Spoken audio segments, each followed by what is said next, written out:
Friends, मी अश्विनी प्रज्वल तुम्हा सर्वांचं या युट्यूब चॅनलवर स्वागत करते। तुम्हाला तर माहितीच आहे आमची छान अशी अॅनिव्हर्सरी सेलिब्रेशन झालेली आहे। छान एक्सपिरियन्स राहिला, खूप छान असं रिसॉर्ट होतं हे। आता सध्या तर चेकआउटचा टाइम झालेला आहेच, तर आम्ही चेकआउट करतोय। बाहेर आमच्यासाठी नाश्ता वगैरे आहे। नाश्ता झाल्यानंतर आम्ही जाणार आहोत बीचला, त्यामुळे हा व्हिडिओ शेवटपर्यंत नक्की बघा। चेकआउटचा टाइम झाला आणि आम्ही रूमला लॉक करून नाश्त्यासाठी निघालो।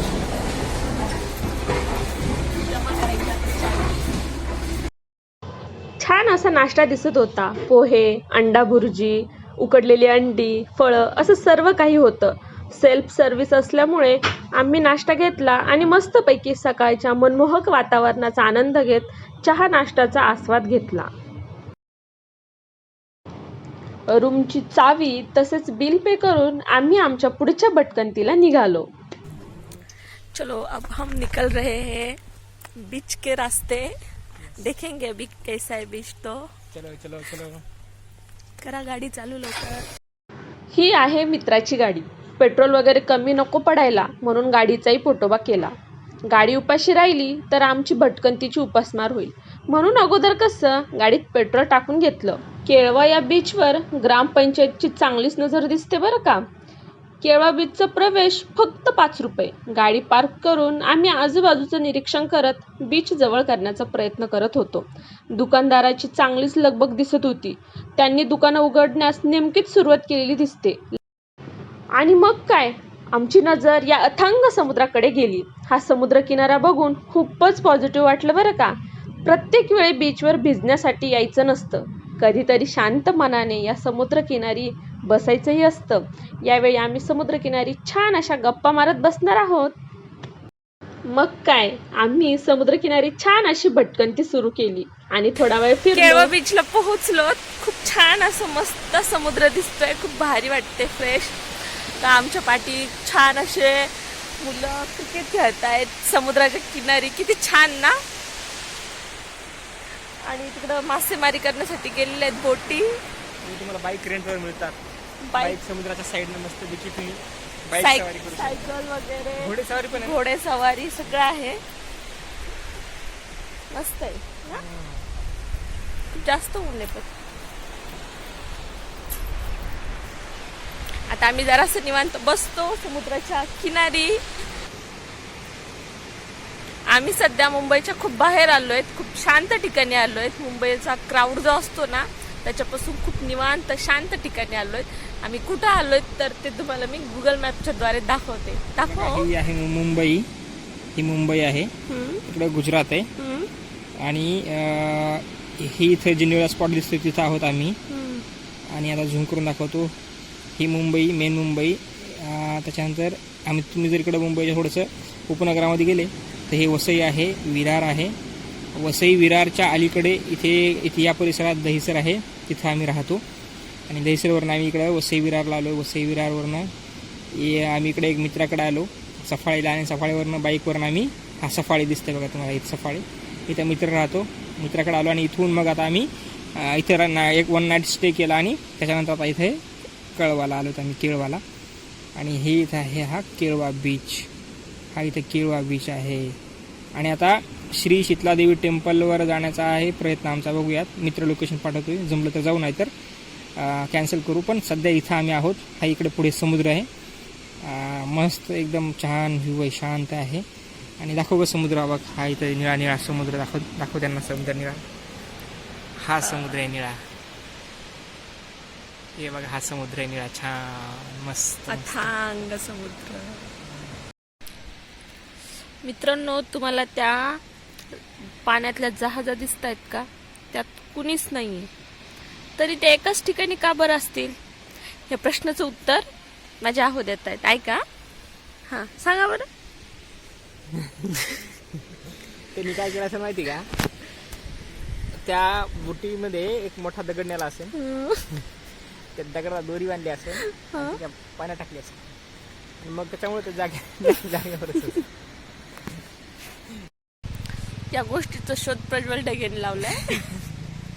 लावला नाही, तेच लॉजिक आहे त्याच्या मागचं। मला मग तरी तू वाटत विचार- अगं तू विचार कर ना, तेवढं खोल ते कसं काय एका जागेवर राहतात. मला तरी असं काही वाटत नाहीये. कधी भला मोठा दगड बरं, घेऊन गेले असतील. बरं तू सांग ते एका जागेवर कसं काय सांग. नाही मला माहित नाही, मी सांगणार नाही. नाही लॉजिक सांग ना मग तू काहीतरी. आता मी कसं लॉजिक सांगितलं तू आता तुम्ही आणखी दुसरे एक लॉजिक सांगितले की त्यांनी दोरा बांधल्यात सगळ्या एकमेकांना, आहेत हा. ना, एकमेकांना दोरा बांधला दोऱ्या दिसत एकमेकांना लावलेल्या. आणि त्यांनी ते सोडून दिले. हा असं असू शकतं ना. काय सांगता. खतरनाक विचार करतो माझा नवरा. मी तर बसल्या बसल्या तर कशाचा शोध लागलाय. पृथ्वी आणि काय समुद्र, हे झाड, यांना कुणीच पाणी टाकत नाही तरी तेवढे हिरवेगार का बरं असतील. असा विचार केला पाहिजे माणसाने. पुन्हा ही जी समुद्र किनारी रेती आलीये ती काही आजच नाही आलीये, ती खूप वर्षानुवर्षाची साचली इथं, म्हणून तेवढी सारी साठली आहे असं त्यांचं म्हणणं आहे. बंद करा आवाज झाला. तुम्हाला काय वाटतं मित्रांनो, त्याच्या आजी कशा उभ्या असतील पाण्यामध्ये? हा कमेंट बॉक्स मध्ये सांगा. कमेंट बॉक्स मध्ये नक्की सांगा, कारण मला तर माहित नाही आणि यांच्या उत्तरांनी तुम्हाला हसायलाच येते. तर तुम्हाला तेच सिरियसली कारण. तुम्हाला जर माहित असेल तर कळवा. हा कळवा. कळवा. आपण कोणत्या बीचला आहे? केळवा. आम्ही केळवा बीचला आहे, पण तुम्ही आम्हाला आमच्या कमेंटद्वारे नक्की कळवा हा या प्रश्नाचं उत्तर काय आहे. तर हा बाय. बाय. आणखी एक शोध लागलाय का? मंडळी आम्ही इथं बसलो होतो. आम्ही निवांत बसलोय आणि सहज इकडे माझ्या नजर गेली तर एका झाडी झुडपीमध्ये एक छान मूर्ती आहे. पण ती मूर्ती नेमकी कशाची आहे ना ते मला पण माहित नाही. ते तुम्हाला दाखवतो. एक हिडन प्लेस सापडलाय मला. छोटं आहे एकदम, दाखवतो तुम्हाला. चला. अरे खरंच लय भारी. चल चल चल.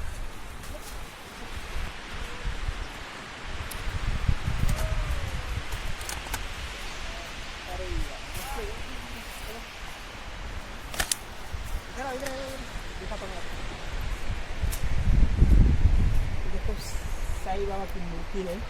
गेला पुढे आणि सगळ्यात मग तुम्ही कोणी ठेवून दिली ना, कुठे त्याला कुसर आहे ना काय आहे.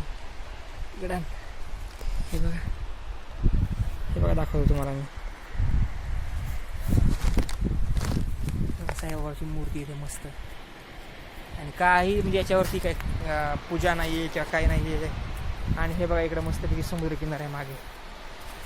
हे बघा झाडे झुडपीमध्ये ती मूर्ती ठेवली.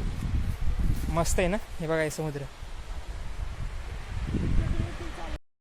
आणि हो, सगळ्यात महत्त्वाचं, केळवा बीचवर वेगवेगळ्या ॲक्टिव्हिटी करायला मिळतील. लहान मुलांसाठी तसेच मोठ्यांसाठी सुद्धा. गाडी सवारी, सायकल सवारी, घोडा सवारी, सर्व काही मिळेल. मला तर प्रश्न पडला बाबा, प्रत्येकाकडे फोन आल्यापासनं खरंच यांच्याकडून कुणी फोटो काढून घेत असतील का बरं? कोणतं काय म्हणतात त्याला?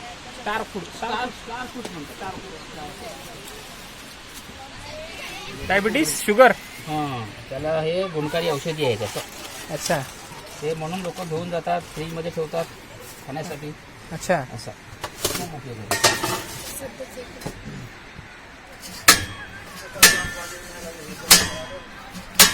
मला वाटतं बिया वगैरे असतो काही. लहान लहान असं ते काय नाही. आपण पेरूचं कसं बिया खातो तसं त्याला काय नव्हतं. अच्छा. हा, छोटे बिया असतात त्याला काय नाही. ओके. सवय आहे. नाही काय तो मसाला आहे का? हा, मीठ मसाला. अच्छा टाकू ना? टाका थोडं टाका, जास्त नाही टाका फक्त. ओके.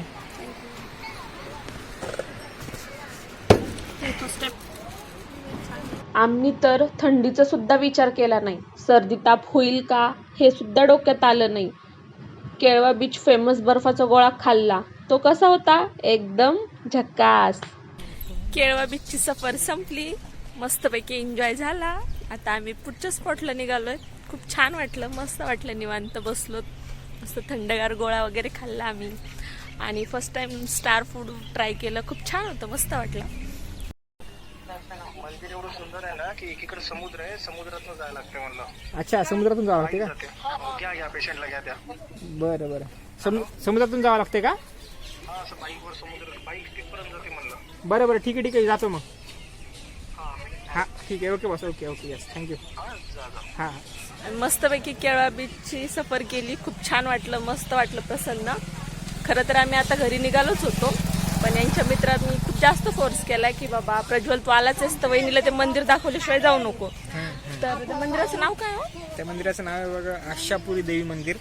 हा, आशापुरी देवी मंदिराचं नाव आहे आणि ते मंदिर खूप छान पाण्यात आहे म्हणे समुद्रात. तर बघूयात कसं काय, तुम्ही पण बघा. त्याने आग्रह केला की बाबा तू काही झालं तरी जाऊन ये.